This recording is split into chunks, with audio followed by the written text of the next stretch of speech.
And now for the Sonic Triple Trouble special, which chronologically takes place before issue 27 because they want to confuse the audience. We start out with Eggman having a Chaos Emerald. Chaos Emeralds are surprisingly under-relied on in the comics so far. I've been really impressed with how many different plots the issues have had that didn't even mention these. So that's a really major point in the comics direction. Eggman puts the emerald in a power inducer that will drive his largest and most inefficient mega engine to pollute the globe in days, which he'll magically be immune to the effects of on his lungs for some reason. And inefficient? Why would he say that? Why would he brag about an engine of his sucking? It's not just that it causes pollution. An inefficient engine is inefficient. It doesn't work as well as a good engine. Why would you brag about that? Anyways, the Badnik says that he had set the controls for a 6-pronged inducer instead. This being the screw up by a robot described in the Sonic Triple Trouble manual that makes an explosion happen. The emerald is separated into 2 equal shards, which rocket into orbit magically in opposite directions. See, this is all new. In the game, he used all of the emeralds, and there was no emerald separating. This is already a creative new spin on the story. After Eggman says intriguingly that half a Chaos Emerald could be dangerously erratic and powerful, I guess because its energy from below its barrel shell is exposed, Eggman asks the telephone operator to get him bounty hunters or us. Yes, a telephone operator. Because this takes place in the 40s, don't you know? Maybe he made the world like that because of nostalgia, because he grew up in the 40s? I don't know. We cut to Tails, who says that he knew he'd find Sonic in the Knothole kitchen. There's only one kitchen for the entirety of Knothole Village? Wow, this place must get really crowded at mealtime.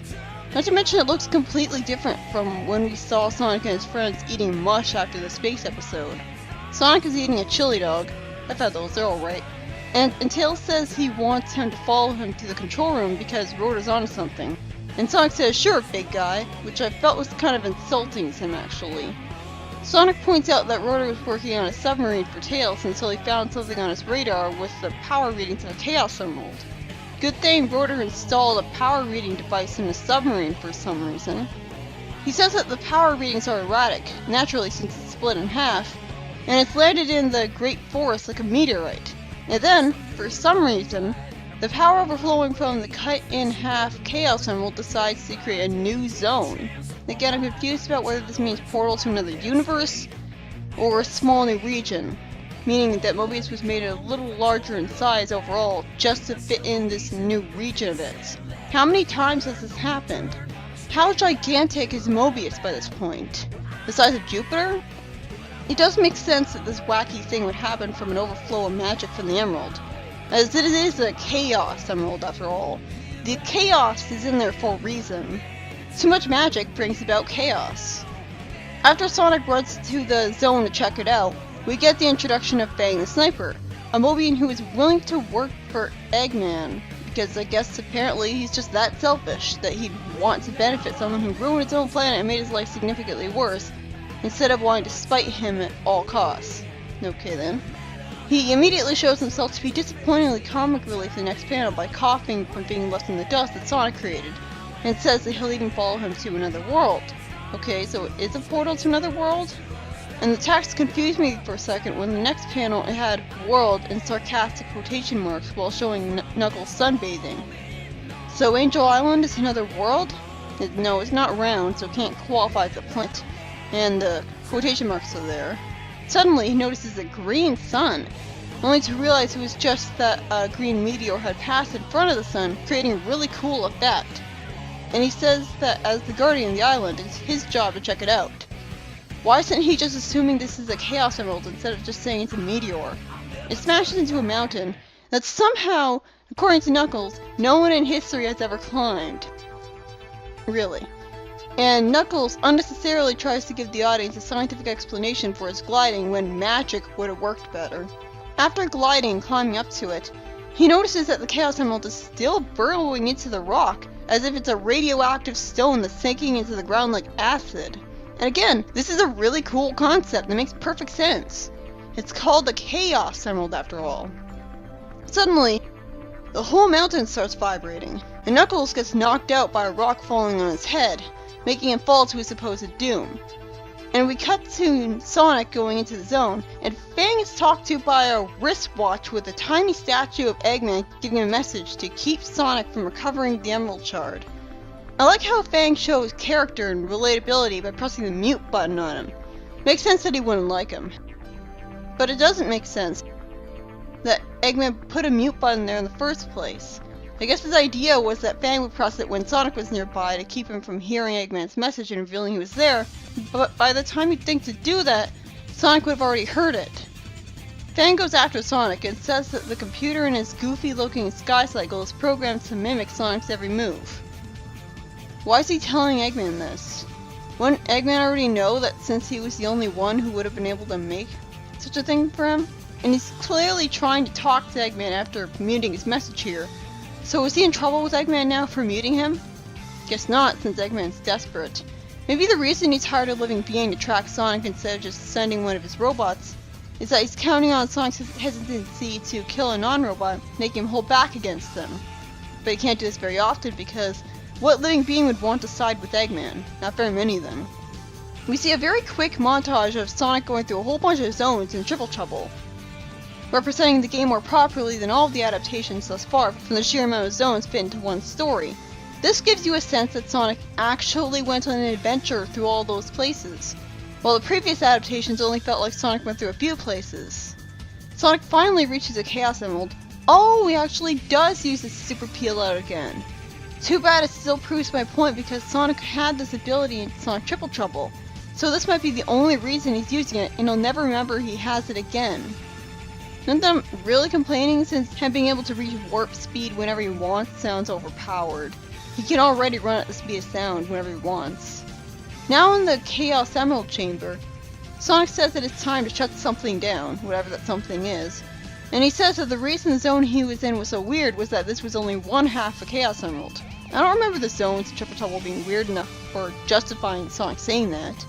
The levels in Sonic CD definitely would have fit because of their psychedelic coloring, especially with the sky, but Triple Trouble's level aesthetics were pretty down to earth in typical Sonic games. Water level, jungle, ice level, etc. I guess he's saying that because he just came out of a special stage?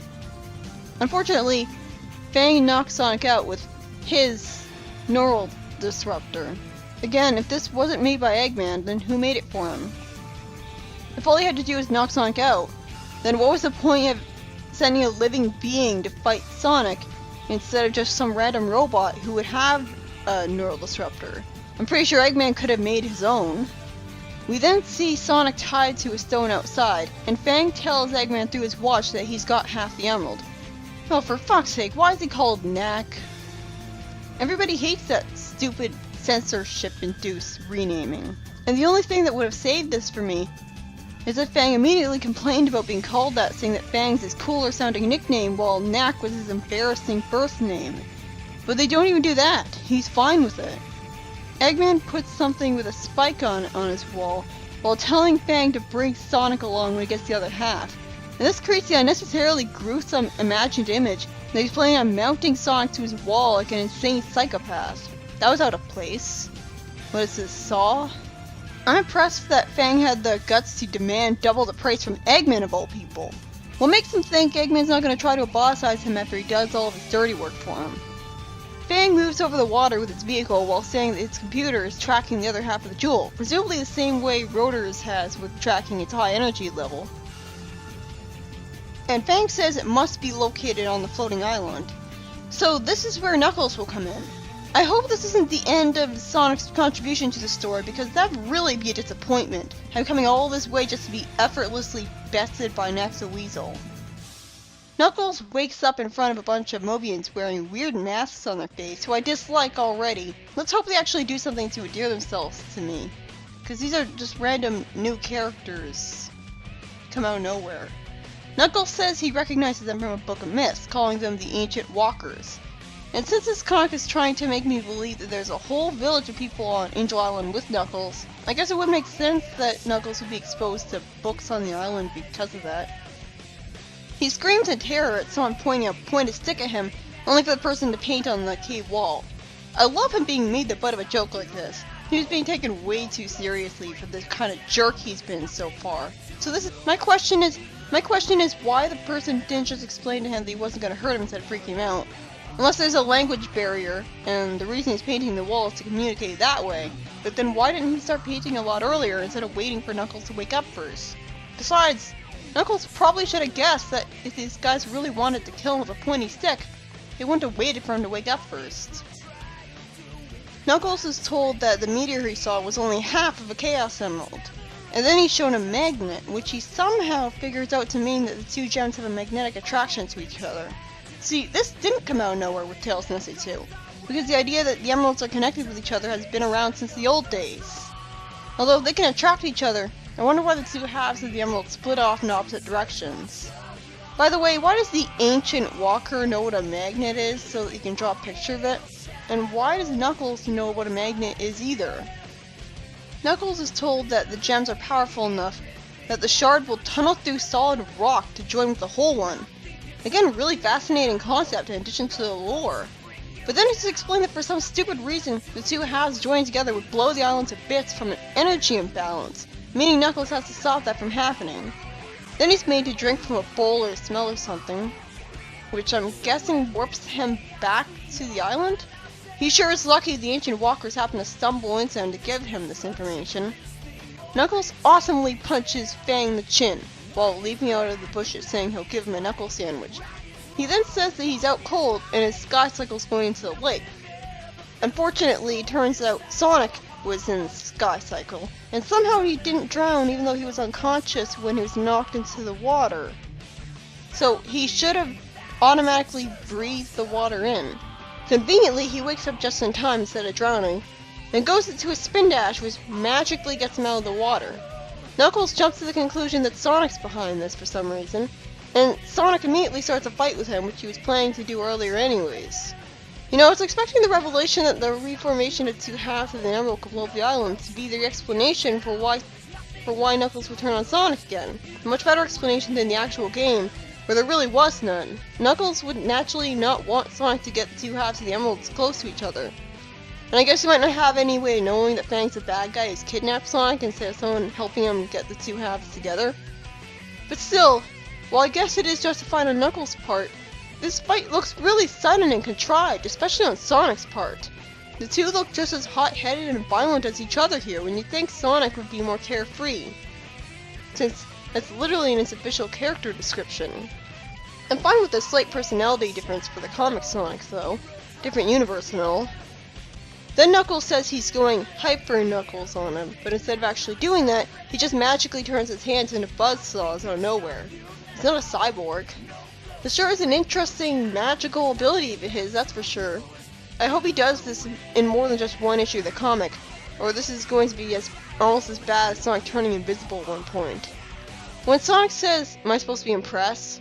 there's really no reason for him to act like that instead of being terrified of, buzzsaws cutting into his skin, because he shouldn't really be aware of the concept of hyperforms by this point.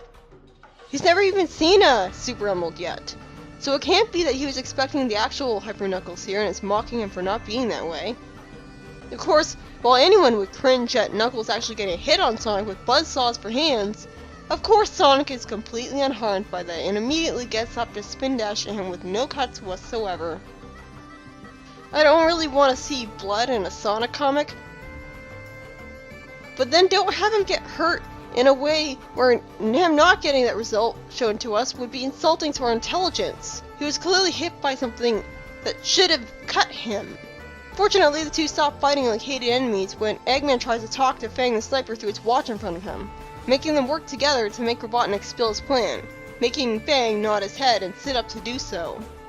This was a pretty smart plan of theirs.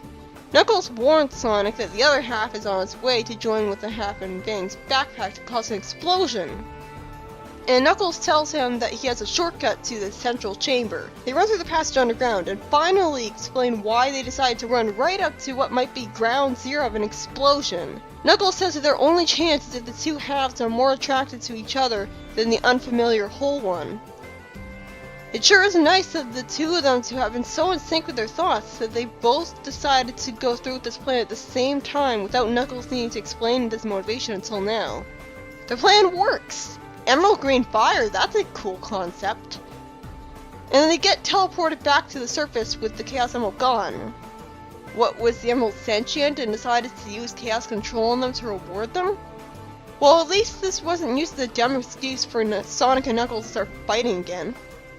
Sonic says he'll go home with Fang's Sky Cycle, and explains that he saw a remote switch on his wrist radio, which I guess is supposed to explain why he's able to go home with it, knowing where exactly to go.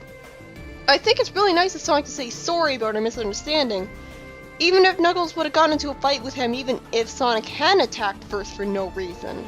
But of course the two still don't trust each other. I don't blame Sonic at all for not trusting Knuckles, because Knuckles doesn't trust him, which is why he's such a jerk to him and constantly tries to hurt him. That's not a good enough explanation for his hatred, though. Why doesn't he trust Sonic? Just because he's not from his island? If that's not nerve-level bigotry, nothing is. All non-Angel Islanders are evil, apparently. We see the story end with ancient walkers getting their hands on the emerald falling to their lap, and the text saying meaninglessly that the cycle begins anew. And the next story is about the Sea Fox, Tails' submarine, starting its first voyage. I like how Rotor explains that Tails has been wanting a submarine since they rode in Rotor's Bathysphere, whatever that weirdly named thing is. Well, not entirely, since the only reason he'd say this, since Tails already knows it, is to give exposition to the audience.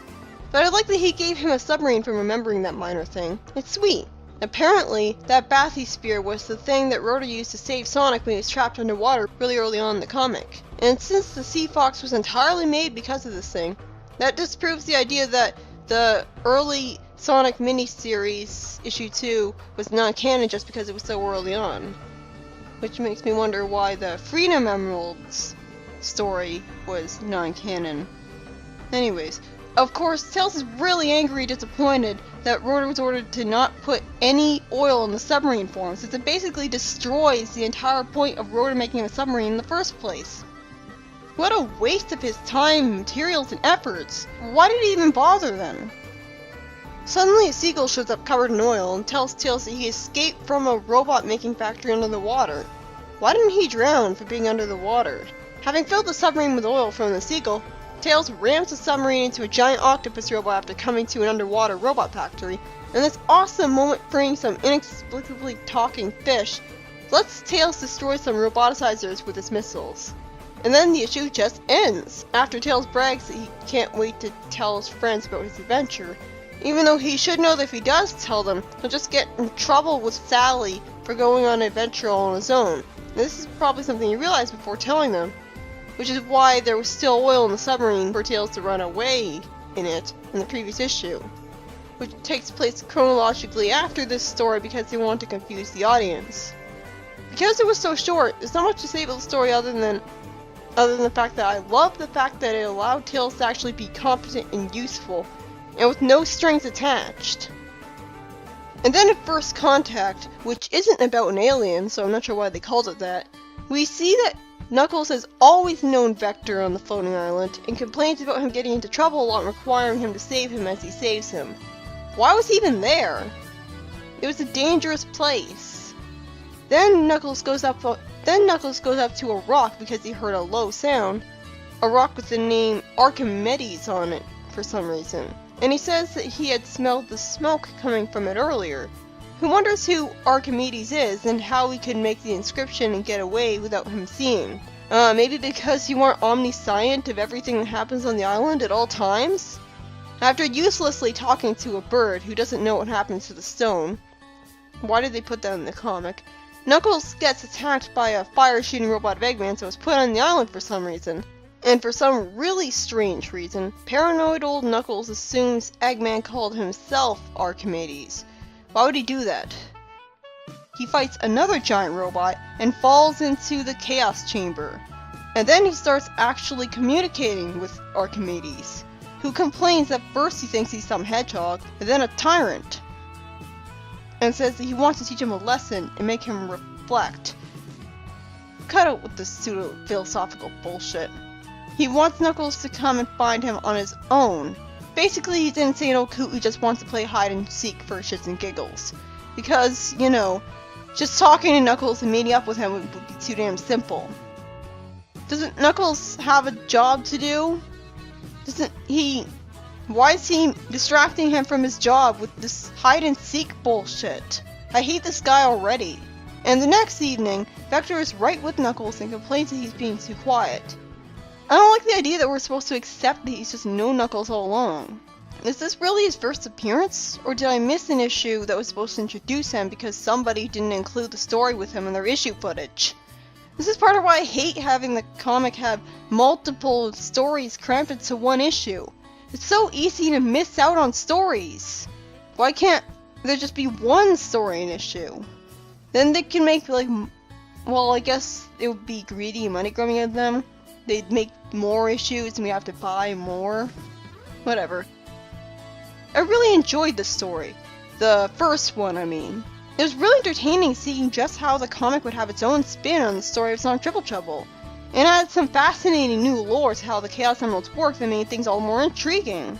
The whole there's only one emerald and it's split into half, and the two halves go all over the place just to reunite with each other, and even creates another zone in the process thing, was a really interesting creative plot. Much more interesting than just Eggman having all the emeralds and then they split up from each other.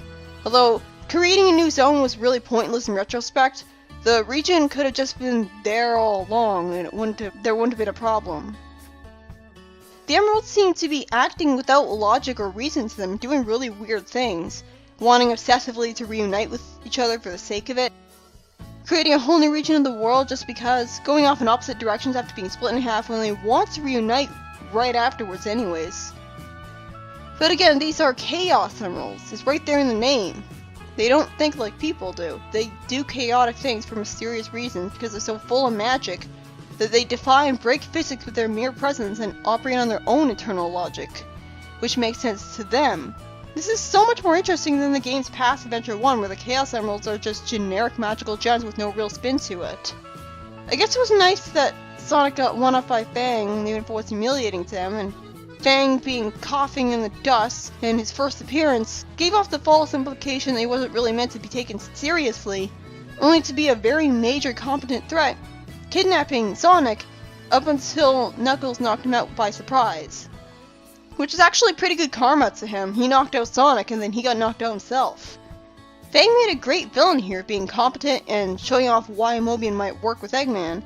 Because he's just that much of a selfish jerk, he just wants Eggman to pay him. Pay him in a world where money has no value. Where was Fang planning on spending the money again? I doubt Knothole would let him in. He's a criminal. And it's the only place where we've seen currency being used, and Mobian's having a place to live safe from Eggman. What value to Fang could money possibly have? So his whole motivation is just completely pointless. It doesn't fit into the comics universe because money has no value in it. I guess he's supposed to be just that much of a jerk, but if he was only doing this to discourage Eggman from roboticizing him, that would have made a lot more sense than Fang wanting money in a world without much of an economy. And there was no explanation for who made his high-tech machinery if it wasn't Eggman. I doubt Uncle Chuck made it willingly for him. Maybe it was stolen from Uncle Chuck. I also hate how arbitrary Knuckles and Sonic fighting each other was. Especially since Sonic started the fight just from seeing him there, which was out of character for him. And I just remembered, why the hell didn't Sonic bring Tails with him? So far we've had a consistent pattern of Tails being brought along for the ride with Sonic in game adaptations of games where Tails was playable. Tails was playable in Sonic Triple Trouble.